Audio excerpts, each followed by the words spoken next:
We're Diva Bleach from Phoenix, Arizona. I'm Bree. I play guitar. I'm Sid. I sing and play bass. I'm Sarah and I play guitar. So how did Diva Bleach come into existence? So we came to fruition like a pandemic era for sure. Definitely when I was just kind of bored in my room and I wanted like an excuse to play guitar more.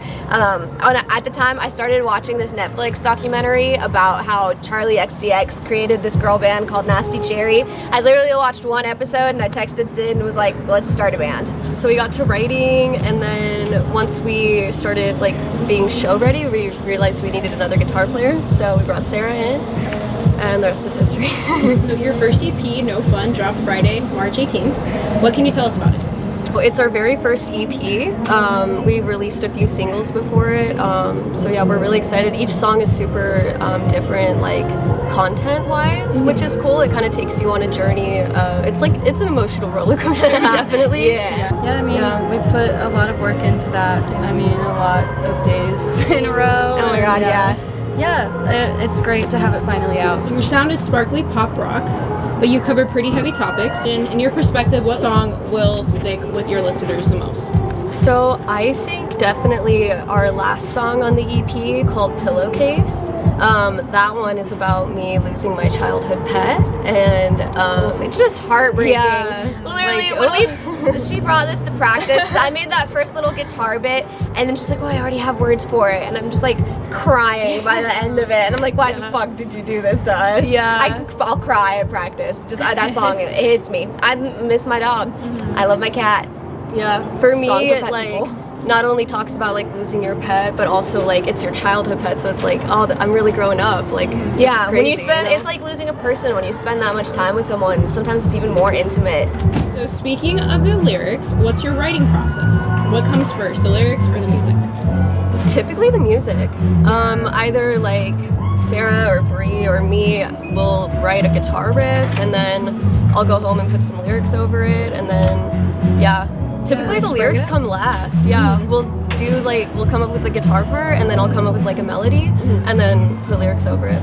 It's like we have like little demos that start with the lyrics first, which sometimes are really cool, but then it's like it's harder to take it in the direction we want, like putting that together. Like we have how it sounds in our head, but it's like, okay, now how do we get our fingers to play that?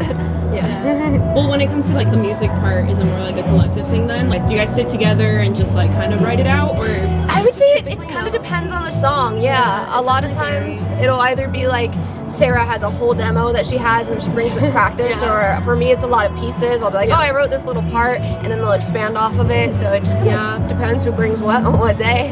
Yeah, we don't really like sit down and write together. Like one of us will give us a piece, and then the other one will finish it. Yeah. I would say Pillowcase is the one on the EP that was like written together. I had that first guitar part, and as soon as we brought that in, everything else just kind of fell together.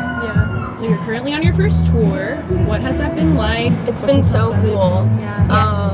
High gas prices, but it's worth it.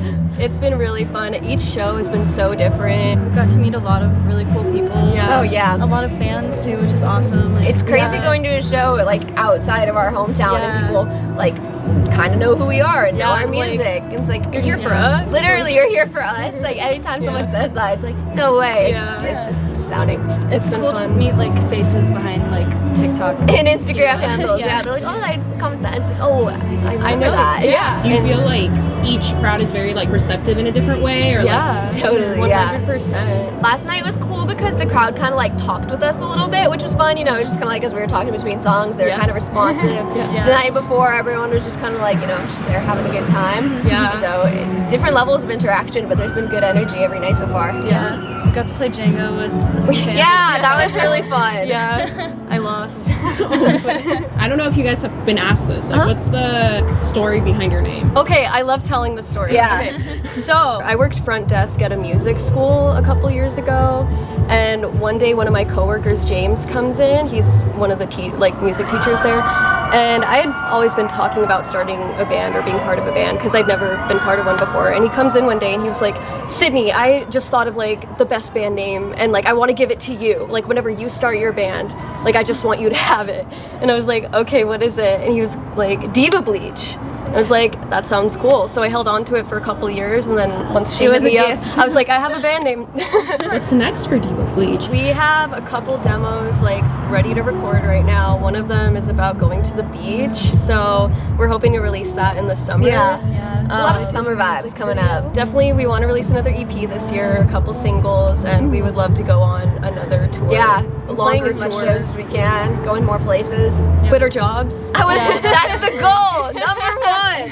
Yeah, is there anything else you guys want to tell people? Just like if you've listened to us, thank you. Yeah, if you came thank to a you. show, thank you. Check out No Fun on all streaming platforms. Yeah.